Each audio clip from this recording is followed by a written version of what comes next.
Ágora Universitaria, un programa dirigido por el padre Ricardo Sanjurjo.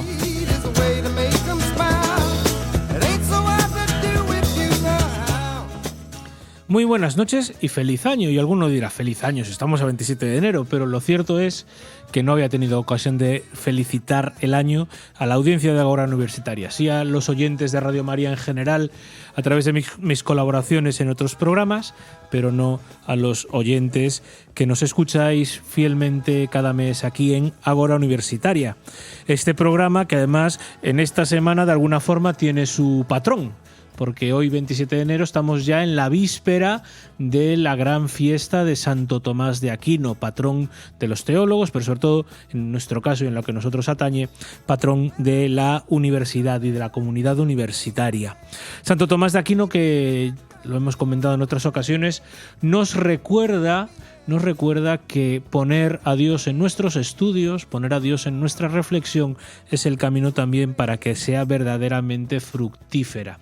A Santo Tomás de Aquino lo celebramos como doctor de la Iglesia, no solo pues por lo mucho que nos enseñó a través de sus distintos escritos, ¿no? La Suma Teológica o otras obras y opúsculos menores que escribió, sino sobre todo porque toda su reflexión está permeada de la oración y de dejar que el Señor guíe también el vuelo de nuestra inteligencia. Por eso hoy, en estas vísperas de Santo Tomás de Aquino, le pedimos al Señor que nos conceda también ese discernimiento intelectual y ese discernimiento cultural para poder ser capaces de llevar nuestros estudios a Dios y Dios a nuestros estudios, a nuestra reflexión, ya sea como personal docente, como investigadores o a nuestros estudios como miembros de la comunidad universitaria, estudiantes, para así que puedan dar verdadero fruto.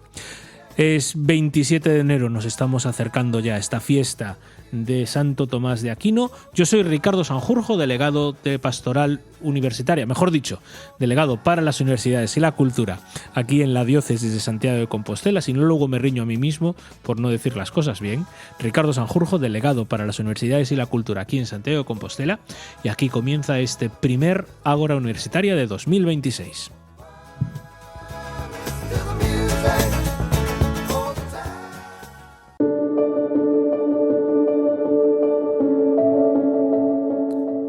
Comenzamos este primer Ágora Universitaria de 2026, como siempre lo hacemos procurando no estar nunca solos, y para ello, pues como ya viene siendo habitual en este programa, contamos con Javier García, que es el delegado para la juventud y la infancia y delegado para el primer anuncio aquí en nuestra diócesis de Santiago de Compostela.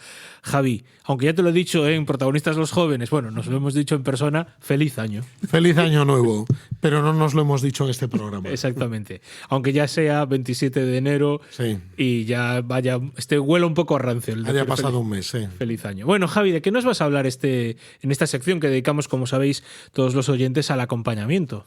Pues mira, hoy he querido titular Propuestas sólidas para jóvenes líquidos. Experto de marketing, totalmente, ¿no? Es bueno, ¿eh? Es bueno. Es muy bueno, propuestas sólidas. Suena como muy sólido, como un cocido, no son unos callos. Un caldo gallego, que nos hemos tomado hoy para mediodía. Es verdad, sí. Sí. Ya han pasado unas horas, pero bueno. Sí, no, pero que con el frío que hace falta una propuesta sólida. Saborea, sí. Una propuesta sólida. Bueno, cuéntanos, Javi, bajo este título tan sugerente, Propuestas sólidas para jóvenes líquidos, ¿qué nos querías compartir? Pues mira, lo primero que quiero decir es que no podemos rebajar nuestra propuesta pensando que el joven actual no tiene capacidad de responder a ella. Sí. Y esto es lo primero. Yo creo que la exigencia no la debemos bajar. Claro.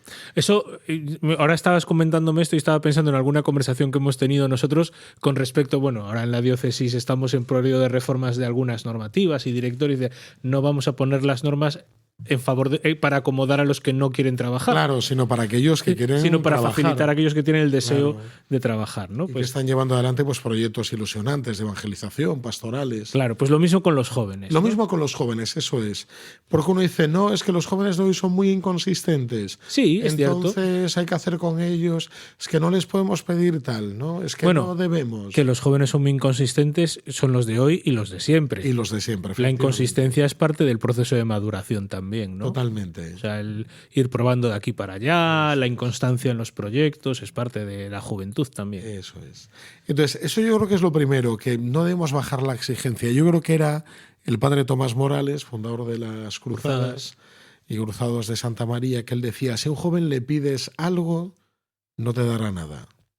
Pero si le pides todo, te dará algo. Claro. Y yo creo que esa exigencia tenemos que mantenerla, o sea, el pedir y pedir con abundancia. O sea, y mostrar un ideal grande y una vida entregada. O sea, no tenemos que ser pequeños, ¿no? En eso. Porque al final lo que se propone no es el proyecto de Javi o el proyecto de Ricardo, es el proyecto de Dios. Claro. Y el proyecto de Dios no está hecho a medida de los hombres, sino a medida de Dios. Efectivamente. Para los hombres. Por eso, lo primero que decir es que es muy importante esta exigencia, mantenerla. O sea, tener propuestas sólidas. Por ejemplo, si celebramos o celebras tú, ¿no?, que eres sacerdote, la misa en la cual pedimos por las vocaciones sacerdotales, que hay una misa propia, ¿no?, entre esas misas finales. La misa 12. Por diversas necesidades. Sí, yo creo que anterior, la 8 o la 9. Es verdad. No, la 12 es por las vocaciones religiosas. Sí. Que la celebré esta mañana. Estas por las vocaciones sacerdotales. Pues esta oración dice un momento, tú, Señor, que has dado a tu iglesia, dice, carismas permanentes. Claro, porque uno dice, bueno, no, mientras aguante, o un tiempo, no, la exigencia. Yo creo que eso debe ser algo clave. Sí, sí. Segundo lugar, segunda cosa que quería decir, hay un texto de Armando Mateo que viene muy a colación en su libro, Convertir a Peter Pan, de este teólogo italiano que trabaja en la congregación. Sí, que es el sotosecretario para la parte doctrinal. Sí, de la Congregación para la Doctrina de la Fe. Y él dice lo siguiente, dice de forma un poco simpática y amena, pero él explica, dice, claro, el hecho, una cosa que estamos acudiendo ahora, que estamos contemplando, es como de repente gente que tiene 60 y 70 años se divorcia o se separa ya, ¿no? Después de 40 años juntos, 50, o sea, o 30 y tantos, o sea, muchísimo tiempo, ¿no? Y muchas veces no es porque haya habido pues una conducta reiterada y hayas dicho hasta aquí, simplemente que llegan y se nos acabó el amor de tanto usarlo, como cantaba la Jurado. Sí, ¿no? Una cosa así de ese estilo. Y él dice de forma simpática, dice, claro, parte de esto lo podemos explicar argumentando que la esperanza de vida ha crecido tremendamente.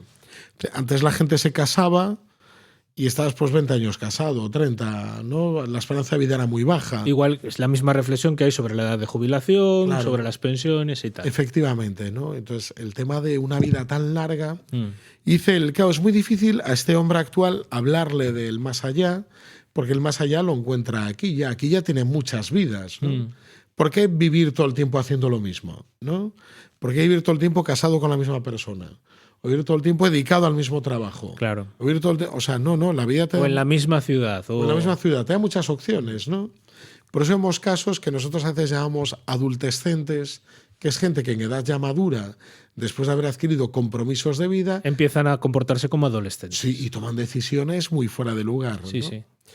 Y a veces alguno le lleva a pensar y decir, bueno, claro, es que en la iglesia las propuestas, que a lo mejor, yo se lo he escuchado a alguno, no deberían ser de por vida, sino durante algún tiempo, ¿no? Mi madre, de hecho, se queja de lo contrario. Dice, vosotros a los casados nos exigís fidelidad de por vida. Y luego ya un cura dice que se decide secularizar, o una monja que se decide salir del convento, y todo son facilidades. Bueno, no es así, le digo, mamá, no es así, pero en cierto modo también es cierto. O sea, que muchas veces las propuestas de la iglesia son muy exigentes y luego no siempre somos capaces de cumplir con ellas, ¿no?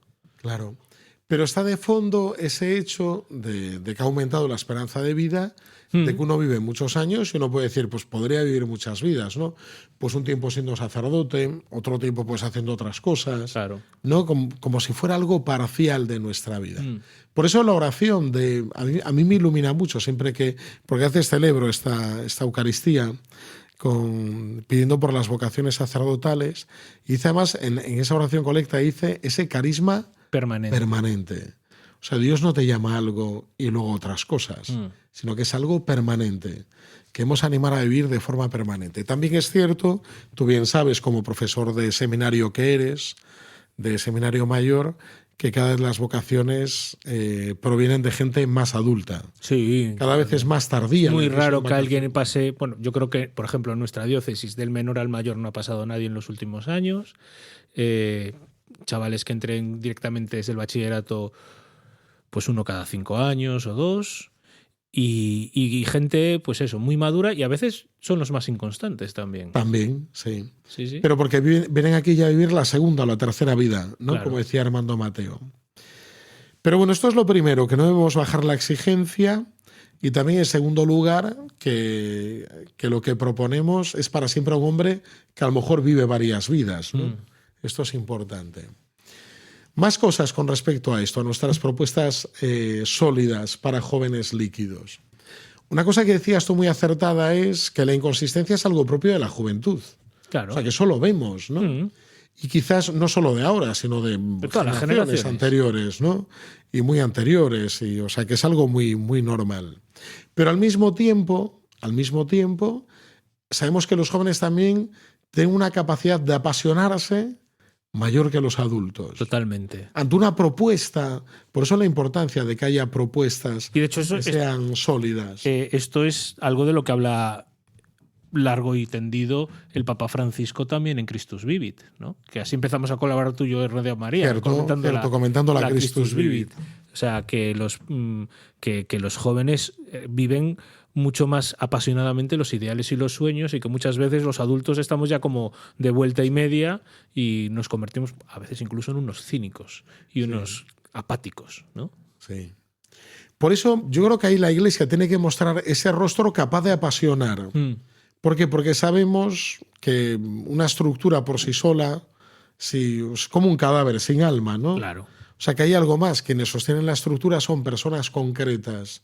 Y la importancia de tener un testimonio apasionado de lo que vivimos, por lo que vivimos, que cuesta, que es difícil, pero sí, un testimonio apasionado sí. de una vida con sentido. Yo creo que esto es muy importante, porque esta capacidad que tiene el joven de apasionarse, quizás con los años se va perdiendo. Tú decías ahora que bueno, hay gente ya que se vuelve cínica, ¿no? En el sentido de que están de vuelta, de que ya están desencantados o desengañados. Y nada hace más daño que un testimonio así, desencantado y tal. Eso es terrible. Por muy comprometida que esté la gente, pero incluso esa gente, si cuando luego va a dar su testimonio está bueno, sí, nada, no sé qué, como pasada de vueltas, de eso se ilusiona un montón. Hace mucho daño. Hace mucho daño. Por eso es importante que nuestra propuesta sea sólida para tener la capacidad de apasionar, porque al final las propuestas líquidas no apasionan.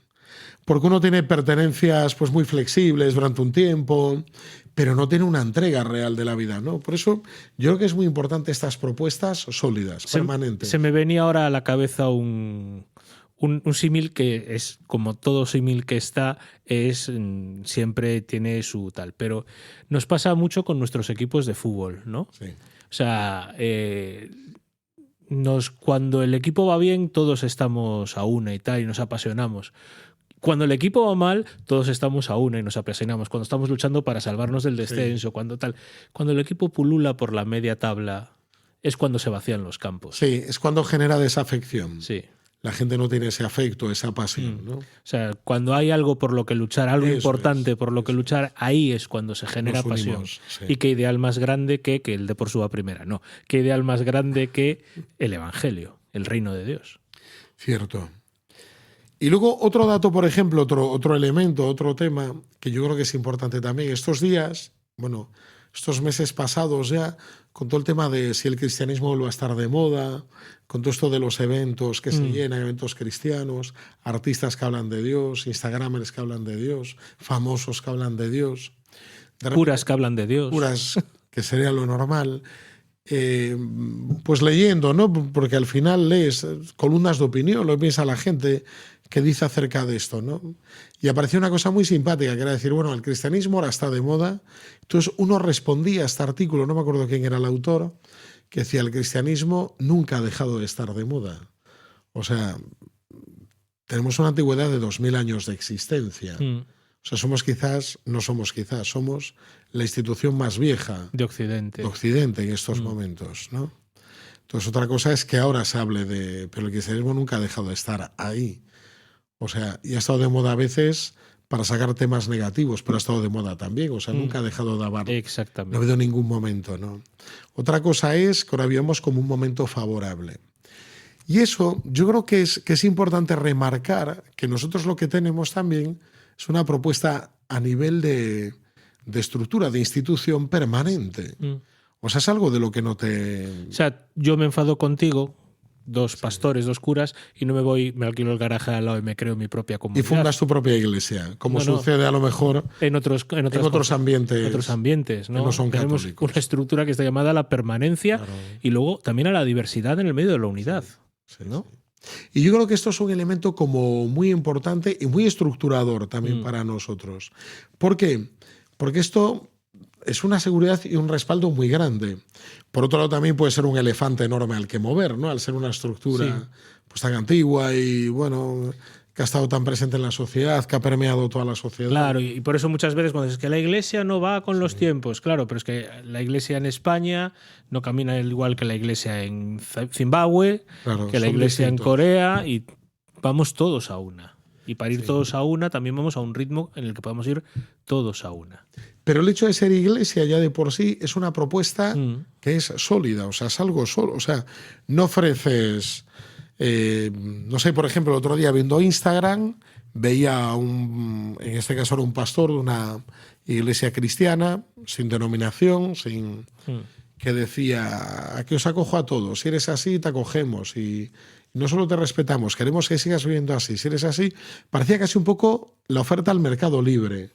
O sea, no es te acogemos seas quien seas, que ese es el mensaje cristiano, sino te acogemos para que puedas redescubrirte. Sino que era, hagas lo que hagas, no nos importa. Este va a ser tu lugar, no nos importa. Que es como decir, pues, es que si no te importa, o sea, si tú no tienes por lo menos unos criterios que te muevan. Por eso mucha gente quiso malinterpretar cuando el Papa Francisco en Lisboa dijo lo de todos, todos, todos. Sí. No es todos, pase lo que pase y te queremos igual. No, es el reino de Dios es una oferta para todos, pero luego una vez entras nos exige caminar por esa senda estrecha. Por eso me da la impresión que era un poco esa religiosidad o esa propuesta cristiana no solo descafeinada, ¿no? Sino posmoderna, que es haz la fe a tu medida. Lo que quieras, ¿no? Como quieras, de la manera que quieras. Y claro, nosotros sabemos que la Iglesia lo que proponemos es algo gordo. Es algo importante. Eso es. Bueno, Javi, pues muchísimas gracias por habernos compartido estas propuestas sólidas. Si te parece, las enumeramos otra vez, aunque sean titulares. Sí, porque no me acuerdo de ellas. Hemos dicho 5 puntos. Hemos dicho 5 puntos. Sí, muy interesante. Lo primero, la exigencia. O sea, no quedarse con medias tintas. Eso es bueno mantenerlo. Lo segundo, contar con la inconsistencia de los jóvenes. Eso es. Hay que apasionarlos. Lo tercero, ya ni me acuerdo. Sí. ¿Lo tienes ahí apuntado? Que no lo tengo. Esto lo tengo en la cabeza. Ah. Lo tengo en la cabeza. Sí, hablábamos también del tema de la celebración de la Eucaristía, que decíamos, este carisma que es permanente. No elegir un tiempo, cambiar, vivir varias vidas, ¿no? Exactamente. Eso era importante. Hablábamos de la importancia de la comunidad y de la estructura, esta propuesta de sentido en la que cabemos todos, pero que también al mismo tiempo se nos exige. Y una cuarta, porque esta fue la quinta. Una cuarta que ya ni me acuerdo. Pues ya está. Pero eso dejamos. Porque somos muy líquidos. Que lo escuchen de nuevo los oyentes. Yo creo que es muy interesante. En el podcast le dais para atrás 2 minutos, 3 minutos y volvéis a escucharnos. Mira, lo bueno de esto también de hablar así como sin guión, sin prefabricar es que nada. Podemos decir. Sí. O sea, que podemos también valorar cosas interesantes y ver cómo fluye la conversación. A veces el espíritu sopla donde uno no sabe. Eso es fantástico. Bueno, Javier García Rodríguez, delegado para la Juventud y la Infancia y para el Primer Anuncio aquí en Santiago de Compostela. Muchísimas gracias por una vez más estar aquí con nosotros en estas vísperas de Santo Tomás. ¿Ya? Fantástico. Te esperamos el mes que viene. Aquí estaré. Aquí en Ágora Universitaria. Aquí estaré. Muy buenas noches.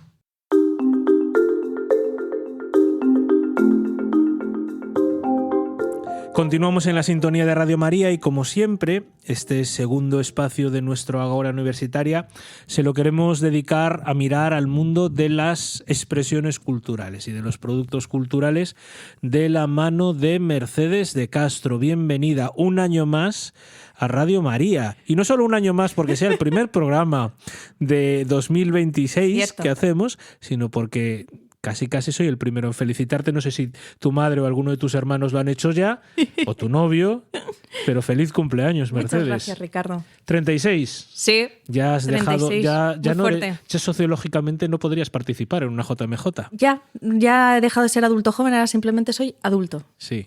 No, adulta, Adulta. en tu bueno, caso. sí. ¿Cómo se siente? ¿Te sientes preparada? No. Vale. ¿Quién se siente preparado en la vida? Bienvenida al club. Bueno, Mercedes, ¿de qué nos vas a hablar hoy? Pues mira, te quería hablar de la Semana de la Moda, de la moda en general. ¿Y por qué? Porque ha empezado la Semana de la Moda. Ahora estamos... Sabes que estos temas tendrías que comentarlos conmigo primero, ¿verdad? Lo sé, pero tú sabes la emoción de poder hablar de la Semana de la Moda aquí en Radio María. Bueno, Estoy para feliz. los que no lo sepáis, Mercedes, aunque se dedica a vender sueños... Sí, vendo café, no, pero ella dice que vende sueños. por supuesto.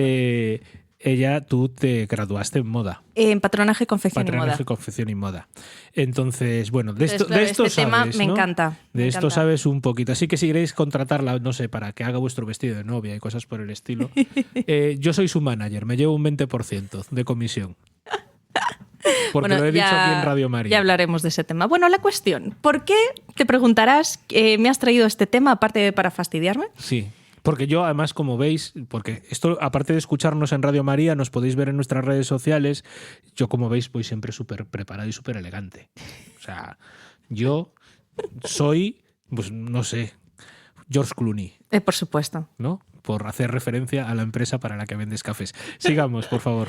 Entonces, te quería traer este tema porque siempre hablamos de, pues eso, de la cultura, una cultura cristiana, de cómo los cristianos podemos influir en la cultura. Perdón, lo de antes era ironía, ¿eh? Vale, sigamos. Ah, vale. Bueno, pues entonces,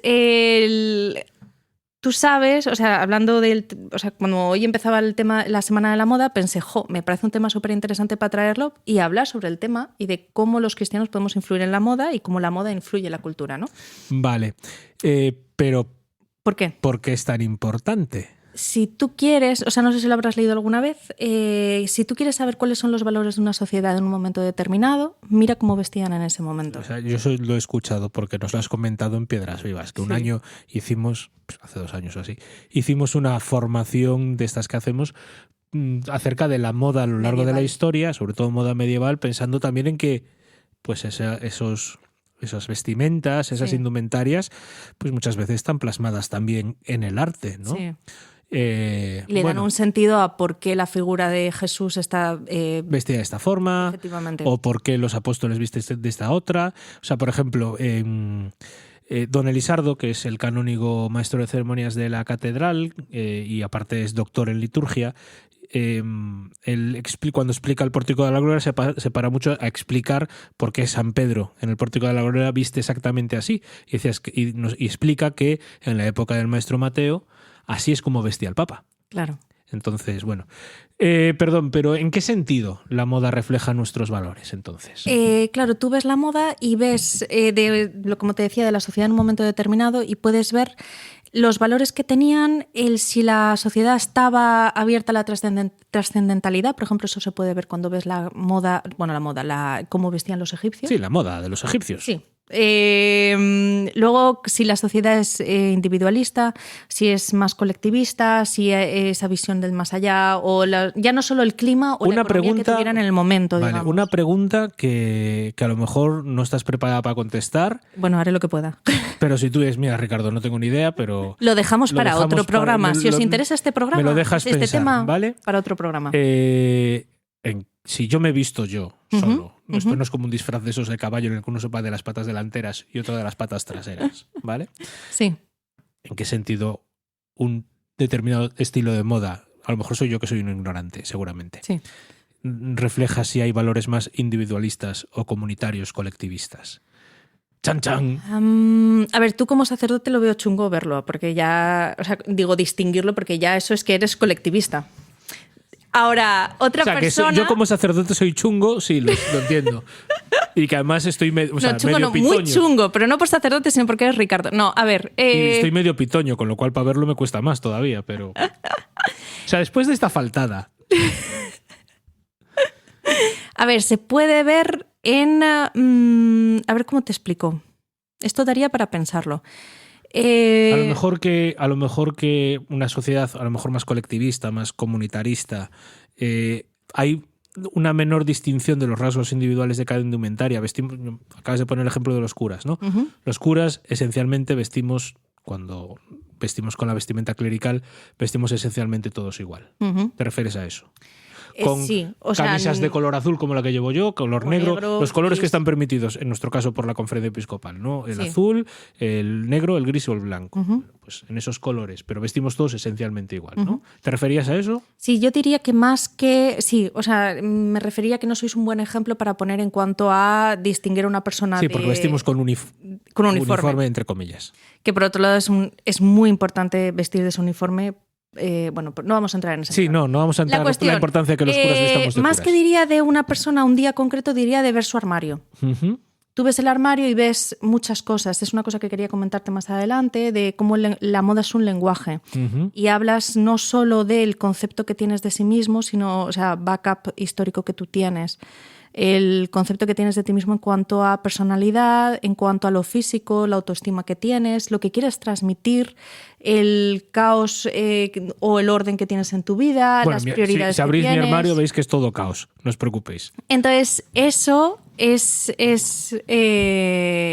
increíble. Cuando metes un poquito de cabeza en la moda como lenguaje, puedes ver muchas cosas de la gente. Pues eso, del autoconcepto que tienen. Vale, entonces, pregunta, ya por ya meternos en el hoy. Sí. ¿Vale? Hoy, 27 de enero, felicitados a Mercedes por su cumpleaños. Gracias. ¿Qué dice la moda actual de nuestra sociedad? Pues hace poco fui... ¿O cómo nos puede ayudar a entender nuestra sociedad, el modo de salir a la calle y ver cómo viste la gente? Pues hace un tiempo fui a una conferencia de una experta en moda, una experta en historia de la moda, era doctora en este tema, y hablaba de que la moda ahora mismo refleja la crisis que estamos viviendo como cultura occidental. Uh-huh. La crisis en cuanto a identidad como cultura, la crisis en cuanto a los valores básicos, porque también es verdad que vivimos en una sociedad que ya es post-cristiana, se han perdido muchos de los valores que había antes, ¿no? Sí, bueno, y no solo es cuestión de entiendo, de confesionalidad o secularización, de creencia o secularización, sino la crisis de los valores de Occidente, que se nos están colando pues otras cosmovisiones, otras ideas, que es independiente de la confesión religiosa, o del humanismo cristiano. Entonces, esa crisis de valores también se ve reflejada en la moda, ¿no? ¿Podrías, no sé, poner algún ejemplo que se te ocurra así, a buena pluma? Pues, por ejemplo, todo el tema de la crisis en cuanto a identidad como hombre y como mujer se ve en la moda unisex. O también la propuesta... Cuando hablamos de moda unisex no hablamos de sudaderas como estas, ¿no? Entiendo. O parte. Pero refiero que esto es muy unisex, sí, ¿no? Pero los tipos de patrones que se proponen, la moda más andrógina, más... o más afeminada en el caso. Moda masculina más afeminada, moda femenina más andrógina, ¿no? Sí, o sea que sin más, o sea, no lo quiero valorar como algo bueno o como malo, porque al final también son etapas que se han visto, esto mismo se ha visto antes en otras etapas de la historia. Este tipo de propuestas, pero sí que ahora responde a una crisis que tenemos como identidad, a los valores de los que veníamos, digamos.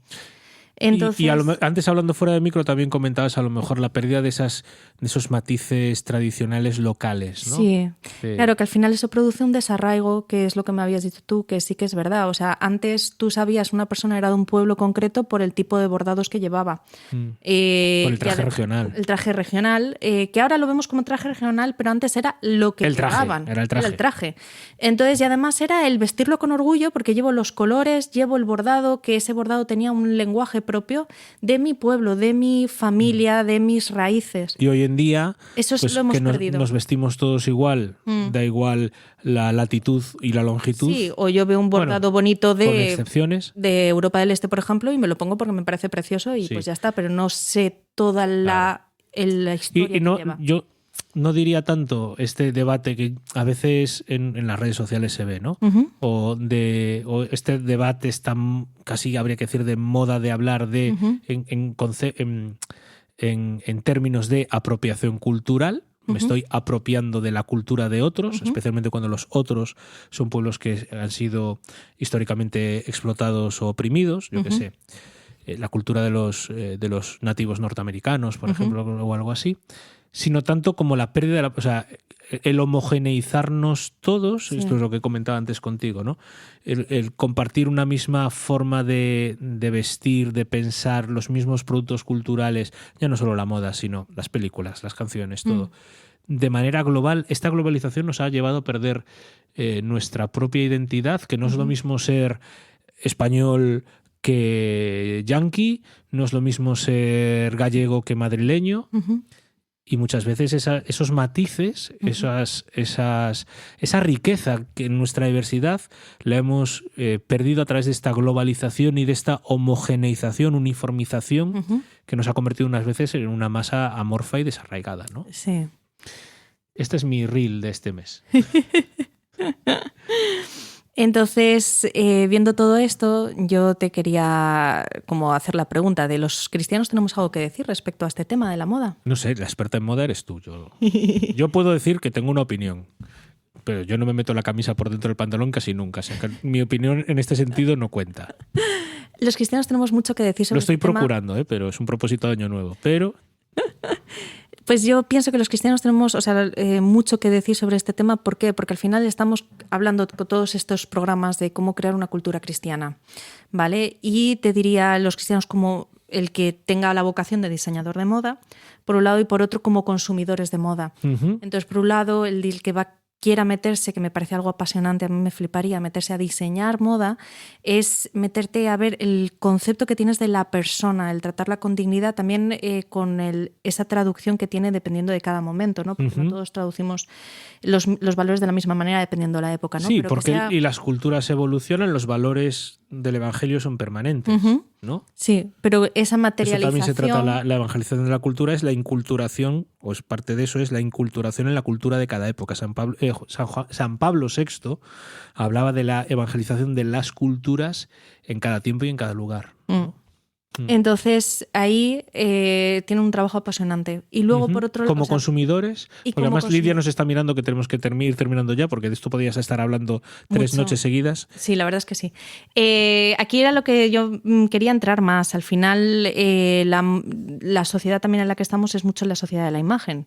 Entonces es y la moda tiene mucho que ver en el consumir moda para tener una imagen concreta. Entonces es muy fácil caer en ese bucle por un lado, y por otro, cuanto más compras, más residuos generas, y eso, o sea, a ver, estoy dando como un salto, pero como tenemos poco tiempo... No, ¿te parece? Hacemos otra cosa. Lo dejamos aquí esta edición de Agora Universitaria. Vale. Y retomamos Vale. en 4 semanas. Vale. ¿Te parece bien? Me parece. Así te da tiempo a ordenar también el pensamiento. No, ordenado estaba, pero de repente nos hemos liado a hablar y... Vale, pues Mercedes de Castro, muchísimas gracias por acompañarnos una edición más de Agora Universitaria. Muchas gracias por invitarme. Y feliz cumpleaños otra vez. Muchas gracias. Then I saw him in the crowd. A lot of people had gathered round him. The beggar shouted to the lepers, called him. The old man said nothing, he just stared about him. All going down to see the Lord Jesus. All going down to see the Lord Jesus. All going down. Then came a man before his feet he fell. Unclean, so the leper rang his bell. Felt the palm of a hand touch his head. Go now, you're a new man instead. Oh, going down to see the Lord Jesus. Oh, going down to see the Lord Jesus. Right, oh, going down. It all began with the 3 wise men.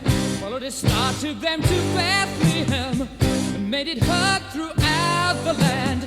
Born was the leader of men. All going down.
began with the 3 wise men.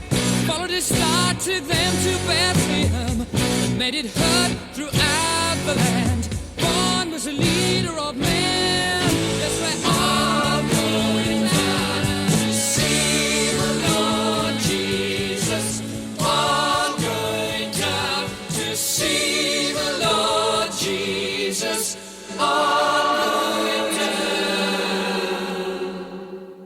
Acompañados de Queen llegamos ya casi a la 1 de la mañana en este Ágora Universitaria del 27 de enero y lo hacemos, pues como siempre, dando espacio y cabida en esta última sección de nuestro programa a distintas experiencias relacionadas con el mundo de la vida universitaria. En este caso damos la bienvenida a Univibes a Eduardo de la Morena. Muy buenas noches. Que es sacerdote de la prelatura del Opus Dei y eres capellán en el Colegio Mayor La Estila, que es el colegio mayor que tenéis aquí, masculino, en Santiago. Así es, desde hace muy poquito tiempo. Bueno, Pues este es el tercer mi curso. cuarto curso. Cuarto curso. Empiezo mi cuarto curso. O sea que ya no. Y además llega hasta aquí con los rayos de la ordenación recién estrenados. Así es, mi primer destino. O sea, Sí, soy un seminuevo, como se podría decir. Sí, como un coche, kilómetro cero. De hecho, los chavales del colegio mayor hay muchos que tienen más galones que yo todavía. Sí, que ya alguno más veterano que tú en el Sí, colegio, ¿no? hay.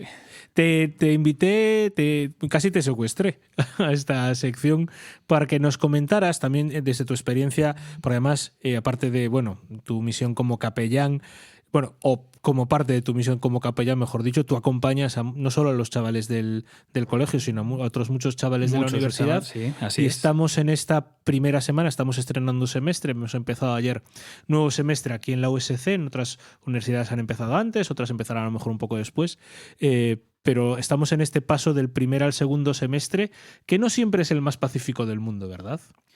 No es el más pacífico del mundo, ¿no? Y menos para una persona que está empezando. O sea, las personas que están en primero y en segundo de carrera están en un momento un poquito delicado.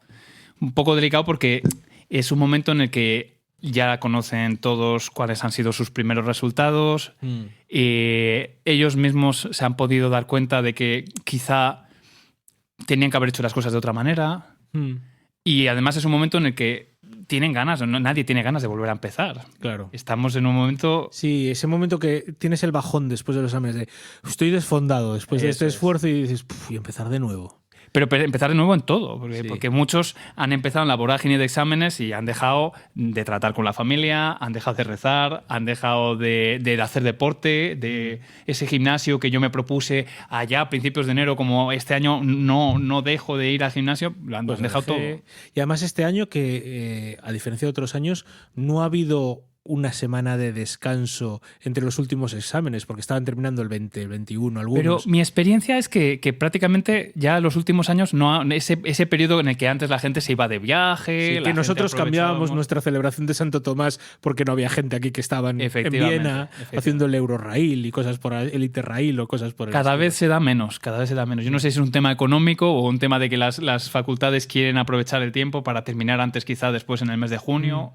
Como ya no hay septiembre, claro, ha habido que adelantar las cosas a julio y entonces... Yo me acuerdo, yo era universitario cuando se empezó a hablar del calendario de Bolonia, de que no había exámenes de septiembre ni de diciembre. Que de que había una extraordinaria también en diciembre, ¿no? Y yo estaba estudiando Telecom en aquel momento.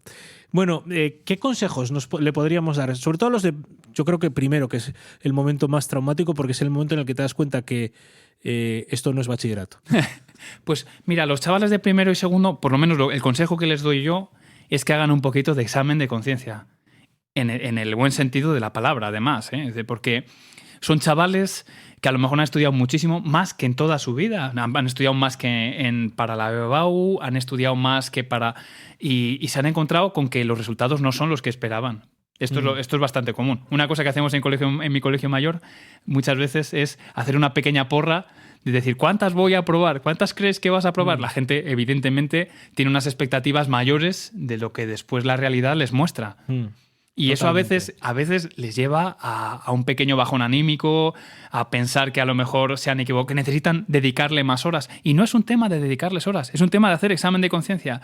Porque muchas veces los chavales no se dan cuenta de que lo que se han equivocado es en la estrategia. Claro.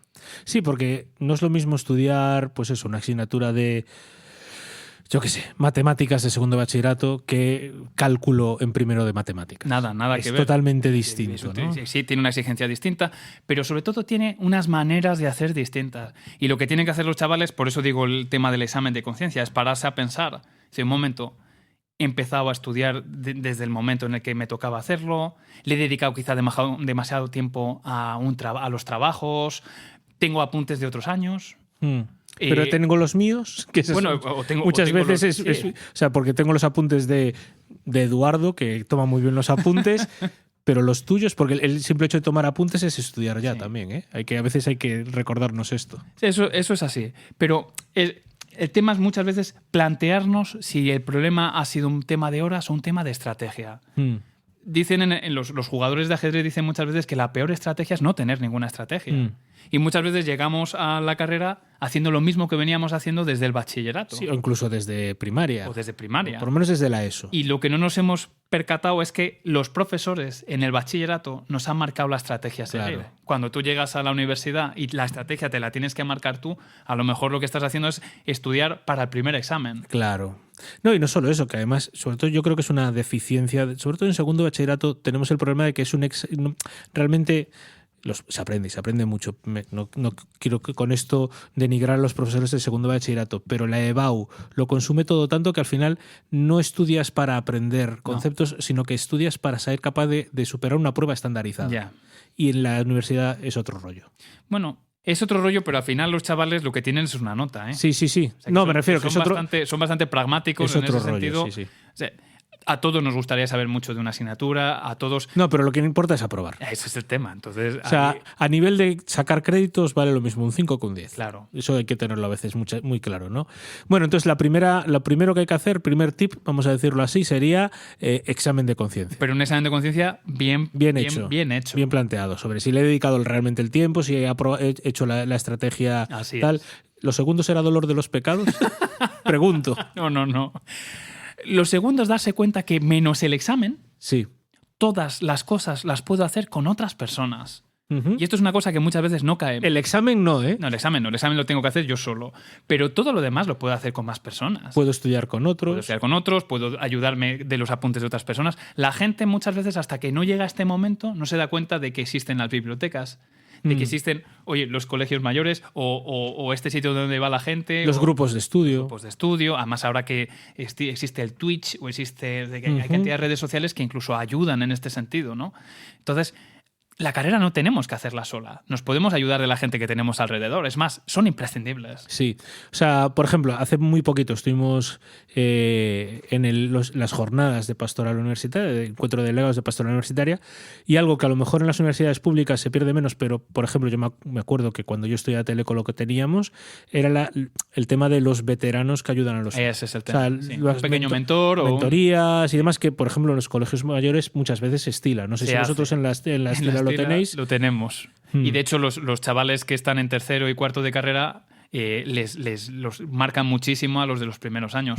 Y de hecho, la tasa de éxito es llamativa, porque de hecho no son chavales que estudien muchas horas, pero sí son chavales que estudian bien. Sacan muy buenos resultados, porque Claro. están muy bien dirigidos. Claro. Eso es importante, ¿no? La idea de comunidad incluso también para el estudio. Evidentemente. Ayuda mucho, tener en una misma mesa gente alrededor que comparte tus mismas miserias, tus mismos esfuerzos. Tus mismas preocupaciones y desvelos, Así es. porque tenéis todos el examen de anatomía mañana. Hay dichos comunes, como cuatro ojos ven mejor que dos. Claro, y sí. el tener al lado otras personas que a lo mejor se han encontrado con los apuntes de uno o de otro, o un profesor que dijo una cosa en una clase y tú no la has escuchado, pero a lo mejor... Pero a lo mejor tu otras otro personas. colega sí que estaba... Al final, haciendo las cosas en grupo, las cosas salen bastante mejor. Vale, entonces lo primero, examen de conciencia. Lo segundo, hacer las cosas menos los exámenes, pero hacerlo en comunidad. Otro tip que podamos darle. Otro pequeño tip para la gente es no ponerse nerviosos. Hay que ser un poquito pacientes. Ujú. Uno no cambia de vida, también en la confesión pasa. Uno no cambia de vida de la noche a la mañana. Claro. Uno cambia de vida a base de seguir acudiendo a la confesión, de seguir acudiendo a los sacramentos. Al Aquí acompañamiento y de la perseverancia. siendo constantes. Y esto es lo mismo en la vida universitaria. Uno necesita, pues, ese tiempo de adaptarse. Entonces hay muchas personas que dicen, oye, es que la carrera me excede, o los miedos al fracaso. Dice, oye, date tiempo. Hay que cambiar la manera de estudiar, hay que cambiar muchas cosas. Esto no es tercero de bachillerato. No, esto es otra cosa distinta. Y de hecho, a medida que ibas hablando, yo me iba acordando de mi propia experiencia primero de carrera en Teleco. Claro, o sea, son tantas experiencias nuevas, sobre todo aquí en Santiago, que muchos vienen de fuera. Yo estaba viviendo en mi casa, pero que muchos vienen de fuera y se te abre un mundo tan distinto y tan nuevo que estás como perdido a todos lados, o por lo menos tienes muchísimos estímulos y ese primer batacazo te puede servir para centrarte también. Sí, ¿no? así y es. entonces aprender también en ese momento a perseverar en las cosas buenas. A perseverar. Y además no tener miedo al fracaso. Si el fracaso muchas veces es el que nos va a marcar la pauta de que precisamente necesitamos un cambio. Uh-huh. Si las cosas nos siguieran yendo de la misma manera como nos iban en el bachillerato, no cambiaríamos de hacer las cosas. Exactamente. Y perdemos la oportunidad de indagar, pues eso, en el, oye, que tengo que cambiar un método, tengo que hacer las cosas con un poquito más de profundidad, tengo que tener una actitud distinta. Y esto yo veo que a los chavales les cuesta, sobre todo aquellos en carreras que tienen una nota de corte altísima. Sí. Entonces, que son los top de los top de los top de su promoción de bachillerato. Aquí en Santiago, por ejemplo, es medicina. Medicina, que farmacia, son los top de los top. así es. Y que muchas veces están tan acostumbrados a sacar 9, 10, 17 que ya cuando de repente llega el primer, ya no digo un 4, un 5 en suspenso, sino llega el primer 7, el primer 6, van para abajo muchas veces anímicamente, ¿no? Sí. Hay que perseverar y no tener miedo a esos pequeños tropezones que te centran también, ¿no? Eso enseña, ¿eh? Y eso enseña también eso a que lo importante es el esfuerzo que tú estás poniendo, ¿no? No a quedarte, date tiempo. Llegamos con mucha inmadurez todos, y eso es una cosa común a todas las personas, y la inmadurez no es un pecado. Es decir, oye, necesito tiempo para ir adaptándome, para ir entendiendo cómo funcionan las cosas.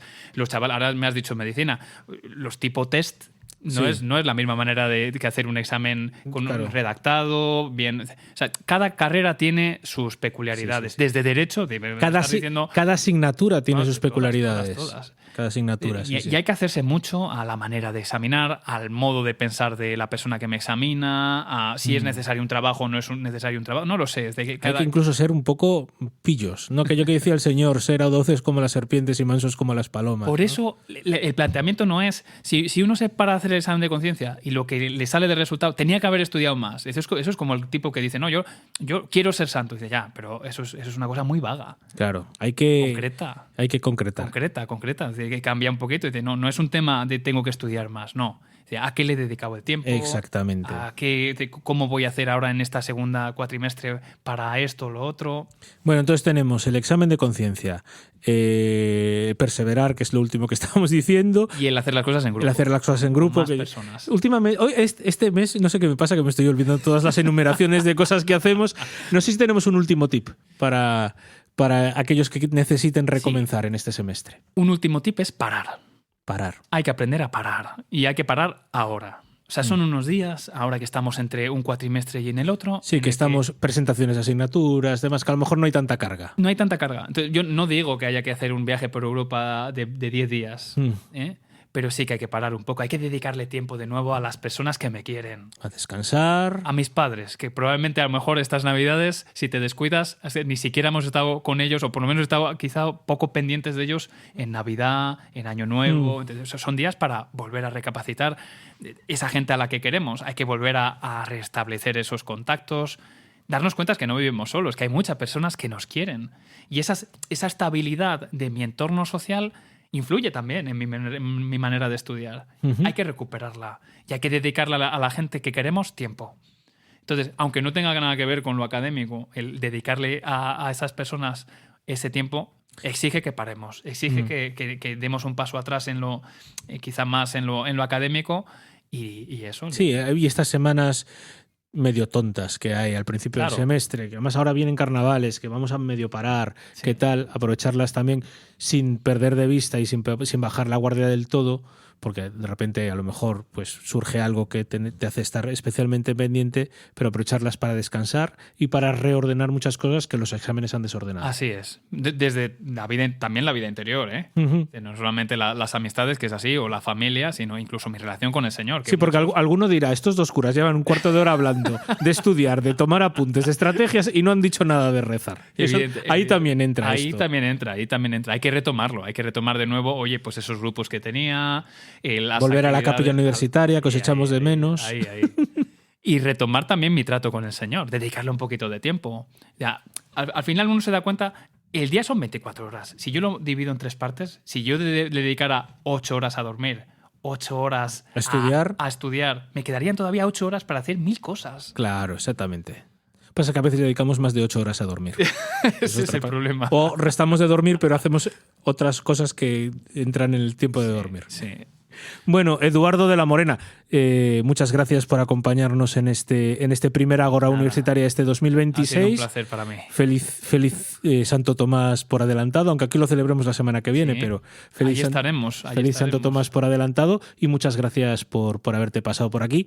Eduardo de la Morena, que es sacerdote de la prelatura del Opus Dei y capellán aquí en el Colegio Mayor La Estila. Pues Ricardo, muchísimas gracias por haberme recibido aquí esta noche. Ahora ya esta es la hora golfa de Radio María. Muchas gracias, Eduardo. Nada, adiós.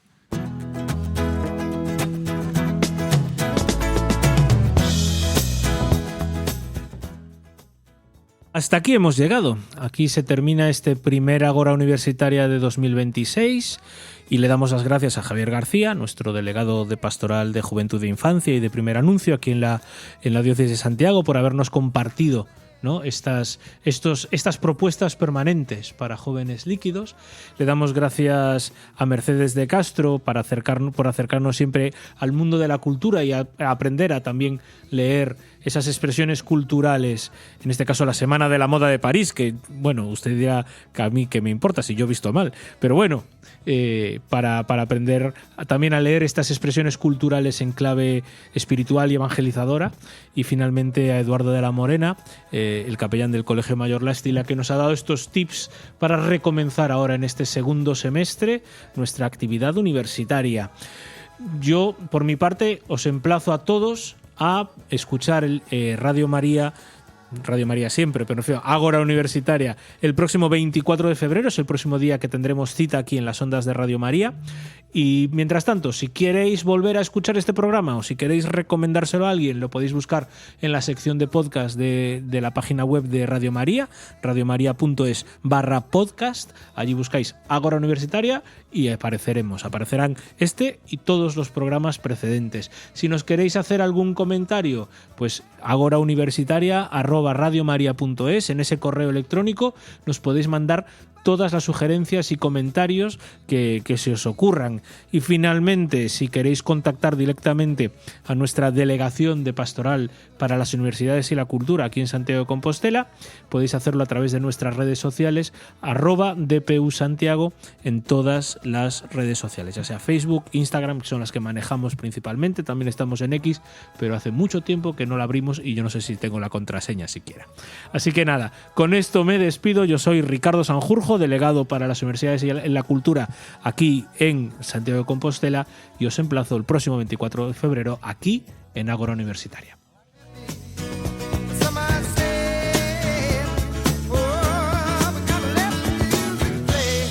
Han escuchado en Radio María Ágora Universitaria, dirigido por el padre Ricardo Sanjurjo.